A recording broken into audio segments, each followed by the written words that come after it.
Selamat datang kembali di channel YouTube Kisah Para Leluhur Nusantara.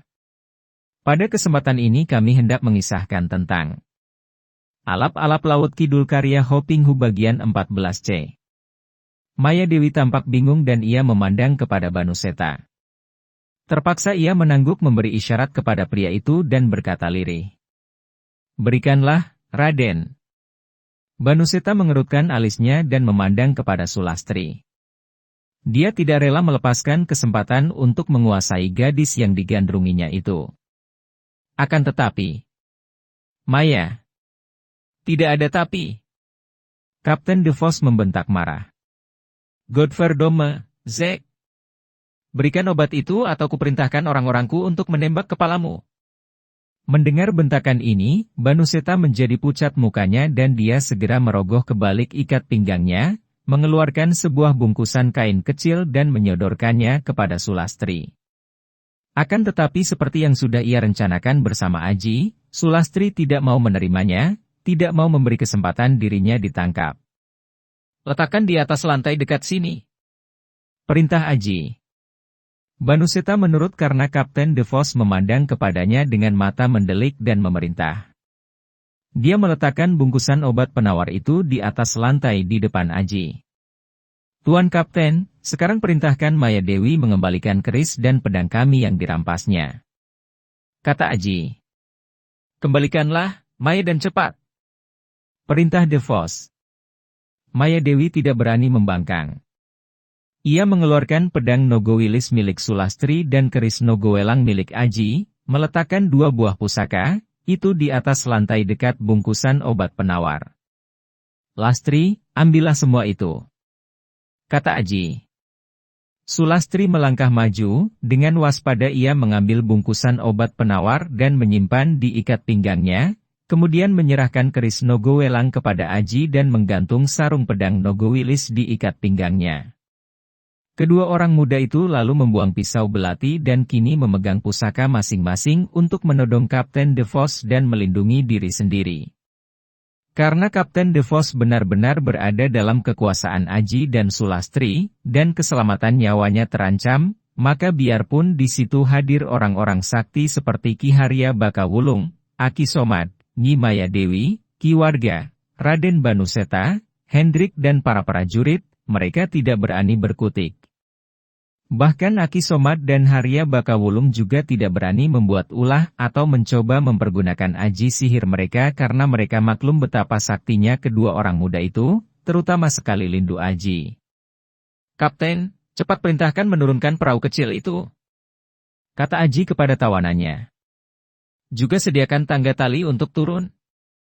Alap-alap Laut Kidul karya Hoping Hu di http://ceritasilad-novel.blogspot.com by Saiful Bahri Situbondo. Perintah itu diteriakkan Kapten De Vos.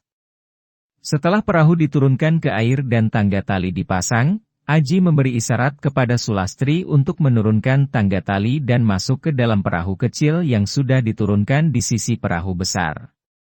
Kemudian dia berkata kepada Nyi Maya Dewi dengan nada suara mengancam. "Kami akan menyandera kapten ini. Nanti kalau ternyata bahwa obat penawar yang kau berikan itu manjur dan menyembuhkan Sulastri, kami pasti akan membebaskan dia. Kalau ternyata engkau menipu kami dan obat penawar itu tidak dapat menyembuhkan Sulastri, kapten ini akan kami bunuh." Mendengar ini, Kapten De Vos menjadi pucat wajahnya. "Maya, jangan main-main kamu. Kalau kamu menipu dan gadis itu tidak dapat disembuhkan sehingga aku terbunuh, Kumpeni tentu akan menangkap kalian semua dan menghukum kalian dengan siksaan yang paling berat." Mendengar ini Maya segera berkata kepada Aji. "Aji, kami telah menuruti semua permintaanmu, akan tetapi engkau harus berjanji bahwa engkau akan benar-benar membebaskan Tuan Kapten De Vos." "Aku pasti akan membebaskannya. Katakan bagaimana aturan minum obat penawar racun itu." "Mudah saja. Masukkan obat bubuk itu semua ke dalam secangkir air kelapa muda hijau, kemudian minum sampai habis dan pengaruh racun itu akan punah. Akan tetapi setelah itu engkau harus membebaskan Tuan Kapten." "Aku tidak akan melanggar janji." Setelah berkata demikian, Aji memegang lengan kanan DeVos, tetap menempelkan keris di punggungnya dan memaksa kapten itu menuruni tangga tali bersama dia. Mereka turun ke perahu di mana Sulastri telah menunggu. Aji lalu mendayung perahu itu dengan cepat meninggalkan kapal menuju ke pantai. Lampu-lampu yang menyorot dari rumah-rumah para nelayan di pantai memudahkan Aji menunjukkan arah perahunya. Fajar mulai menyingsing ketika akhirnya perahu kecil itu mendarat. Aji dan Sulastri mengajak DeVos meninggalkan pantai menuju ke bagian barat yang jauh dari perkampungan karena mereka tidak ingin menarik perhatian penduduk pantai. Juga mereka hendak memasuki daerah yang tertutup oleh bukit karang agar tidak dapat tampak dari kapal karena mereka maklum bahwa mereka yang berada di kapal tentu akan berusaha untuk mengintai dengan alat teropong. Mereka berhenti di sebuah tegalan di mana terdapat beberapa batang pohon kelapa. Melihat beberapa butir buah kelapa muda hijau bergantungan di pohon, Aji mempergunakan batu karang untuk menyambit dan 2 butir buah kelapa muda hijau runtuh. Dengan pedang milik Sulastri, dia membelah buah kelapa muda itu dengan hati-hati sehingga airnya tidak tumpah. Dimintanya bungkusan obat dari Sulastri dan dimasukkan obat bubuk itu ke dalam air kelapa muda. Minumlah, Lastri. Mudah-mudahan engkau sembuh. Maya pasti tidak berbohong, kata DeVos. Kalau ia berbohong dan obat itu tidak menolong, ia dan kawan-kawannya akan dihukum mati semua. Mudah-mudahan engkau benar, Tuan Kapten, karena nyawamu juga tergantung kepada kesembuhan Sulastri, kata Aji. Sulastri minum air kelapa muda yang sudah dicampur obat bubuk itu. Setelah air kelapa muda diminumnya habis, ia lalu duduk bersila, mengatur pernapasan untuk membiarkan obat di dalam perutnya bekerja. Aji dan DeVos memandang dengan penuh perhatian dan perasaan tegang. Tiba-tiba gadis itu mengerutkan alisnya dan menggigit bibirnya sendiri. Ia tampak menahan perasaan nyeri yang hebat. Lastri, kenapa? Aji bertanya khawatir. Perutku mulai melilit-lilit. Aku tidak kuat lagi. Harus ke sungai. Gadis itu melompat berdiri dan lari ke arah anak sungai yang tadi mereka lewati. God! Tuhan! Apa yang terjadi dengannya? DeVos berkata dengan muka pucat sambil memandang ke arah menghilangnya bayangan gadis itu di balik pohon-pohon. Aji masih tenang. Dia merasa yakin bahwa Maya Dewi pasti tidak berani menipunya, apalagi mencelakai Sulastri dengan obat palsu karena Kapten DeVos masih berada di tangannya. Wanita itu tidak akan berani melanggar perintah DeVos yang merupakan orang penting dari company. Mungkin itu pengaruh obat penawar yang akan menyembuhkan, kata Aji tenang. Mudah-mudahan begitu. Kapten DeVos termenung, hatinya masih diliputi kekhawatiran kalau terjadi sesuatu pada diri gadis itu yang dapat menyebabkan dia dibunuh. Dia duduk dengan lemas di atas akar pohon yang menonjol di permukaan tanah dan menanti. Dia merasa tidak berdaya sama sekali.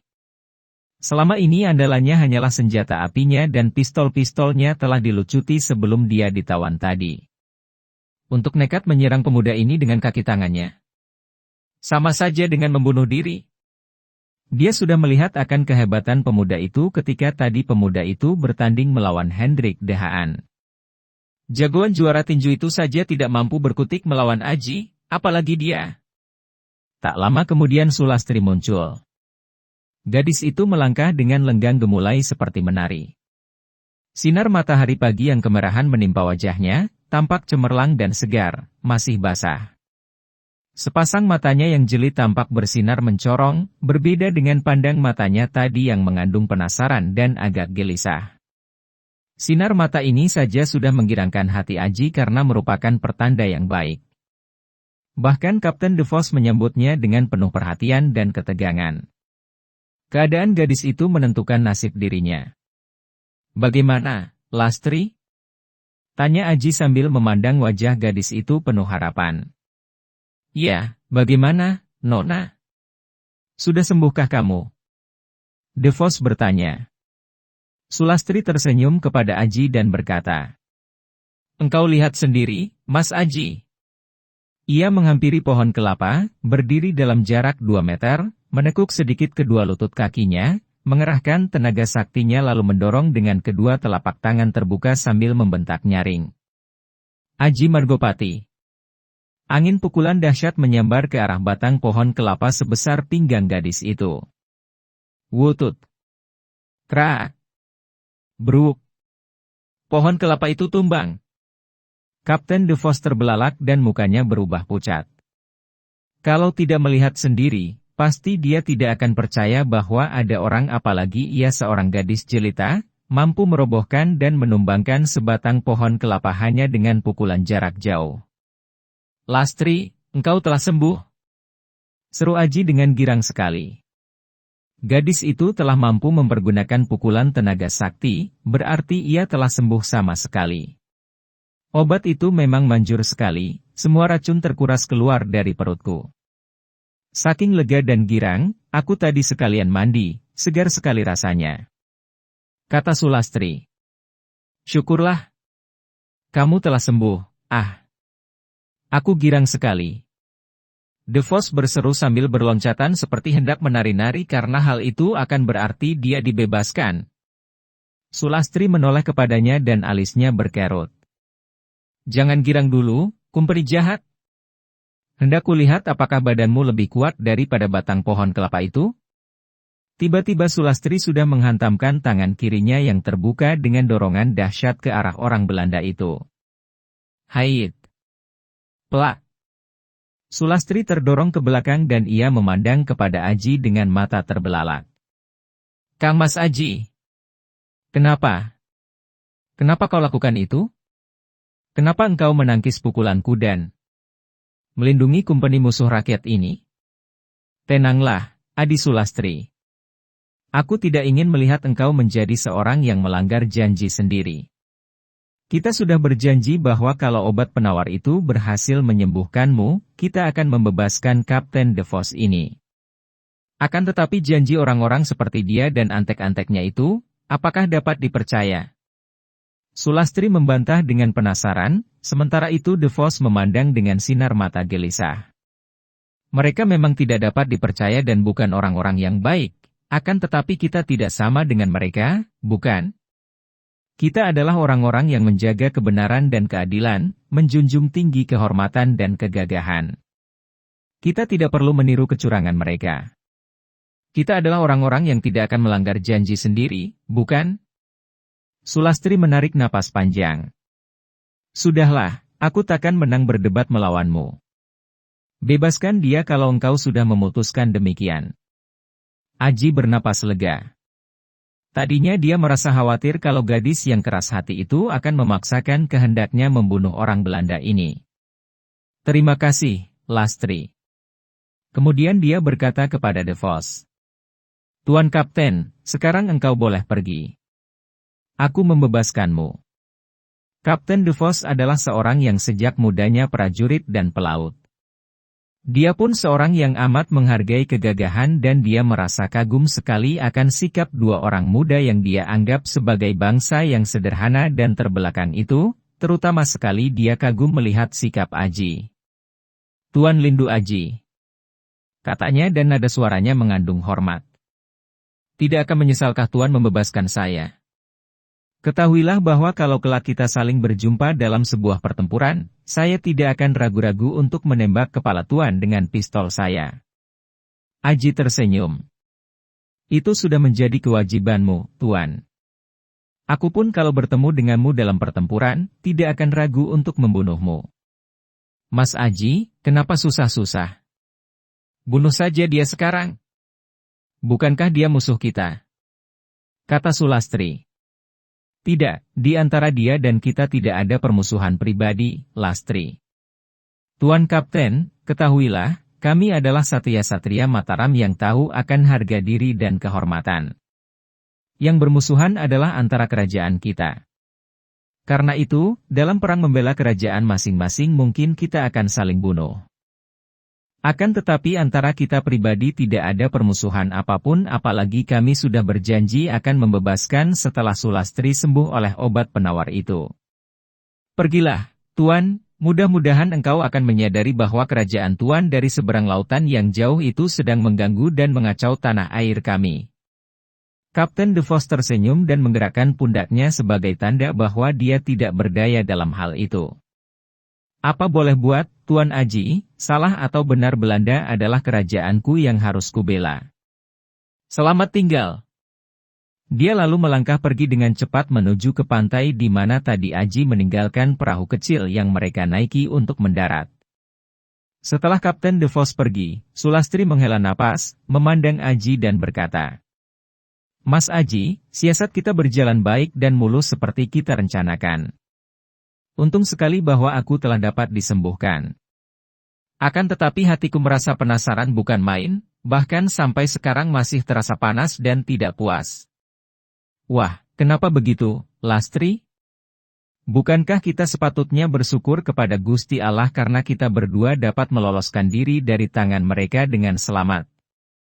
Benar, Kakang Mas, akan tetapi hatiku merasa penasaran karena kita tidak dapat membasmi orang-orang yang menjadi antek company itu.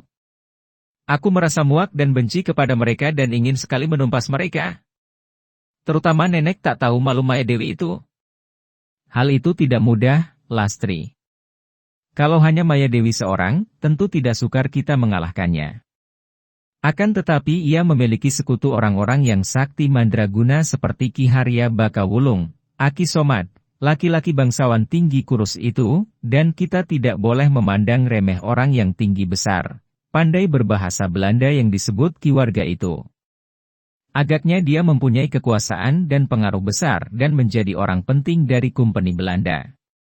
Belum lagi di sana ada Kapten DeVos dan anak buahnya yang amat berbahaya dengan senjata api mereka. Setidaknya kita sekarang mengetahui siapa-siapa yang menjadi antek dan mata-mata Kompeni. Kalau saja tadi aku membunuh Belanda itu, setidaknya akan tertebus rasa penasaranku. Sebaliknya, Lastri. Perasaan kita akan tertekan karena kita telah melanggar janji sendiri. Sudahlah, mari kita cepat pergi dari sini. Aku yakin bahwa kalau Kapten DeVos wadah kembali ke kapalnya, mereka semua akan mencari kita di sini. Mereka tidak ingin melepaskan kita begitu saja karena telah mengetahui semua rahasia mereka. Dengan wajah membayangkan ketidakpuasan hati, Sulastri mengikuti Aji meninggalkan tempat itu dengan cepat menuju ke arah barat, karena mereka melakukan perjalanan cepat, mempergunakan ilmu berlari cepat, maka seandainya gerombolan antek Kompeni melakukan pengejaran, tetap saja mereka tidak akan dapat menemukan dua orang muda perkasa itu. Usaha penyerangan Sultan Agung dengan mengerahkan pasukan besar ke Batavia untuk pertama kalinya, tahun 1628, telah mengalami kegagalan besar.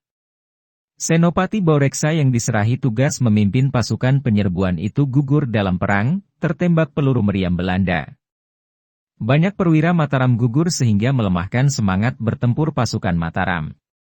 Selain itu, timbul pula gangguan yang teramat besar dan yang merupakan pukulan parah bagi pasukan Mataram yang mengepung Batavia, yaitu berjangkitnya penyakit malaria yang menewaskan banyak prajurit dan melemahkan sebagian besar dari mereka.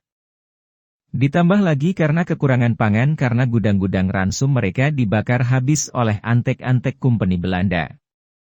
Maka penyerbuan pertama itu gagal sama sekali. Sultan Agung merasa kecewa, menyesal dan marah besar.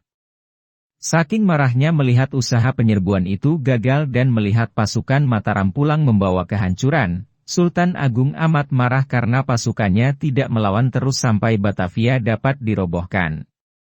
Dia menganggap sebagian para perwira kurang semangat dan bersikap pengecut. Karena itu dia memerintahkan Tumenggung Suro Agul-Agul untuk menghukum mati para pasukan pengikut yang melarikan diri. Akan tetapi perintah itu disalahartikan oleh Tumenggung Suro Agul-Agul. Dia malah menangkap Adipati Mandureja dan Kiai Adipati Upasanta, lalu menghukum mati dua orang senopati. Hal itu tentu saja menggegerkan di kalangan pamong praja.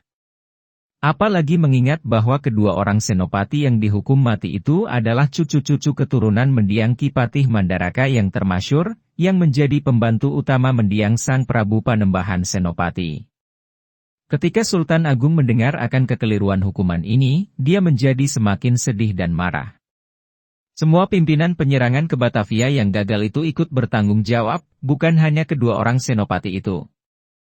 Katanya, dan Sultan Agung lalu menjatuhkan hukuman mati kepada Tumenggung Suro Agul-Agul dan banyak bangsawan yang dianggap gagal memimpin penyerbuan itu. Peristiwa yang amat menyedihkan ini, kegagalan penyerbuan ke Batavia, kehancuran pasukan dan banyaknya korban yang gugur dalam perang atau terserang penyakit, lalu banyaknya bangsawan yang dihukum mati, mendatangkan kegelisahan di antara para menteri, senopati, para panglima dan perwira. Akan tetapi, kegagalan besar itu sama sekali tidak membuat jerah hati Sultan Agung yang amat membenci sepak terjang Kompeni Belanda yang semakin meluaskan kekuasaannya secara licik, mula-mula melalui perdagangan, lalu perlahan-lahan memperluas bumi Nusantara yang dicengkeramnya. Sultan Agung membuat persiapan lagi untuk melakukan penyerangan kedua yang lebih besar.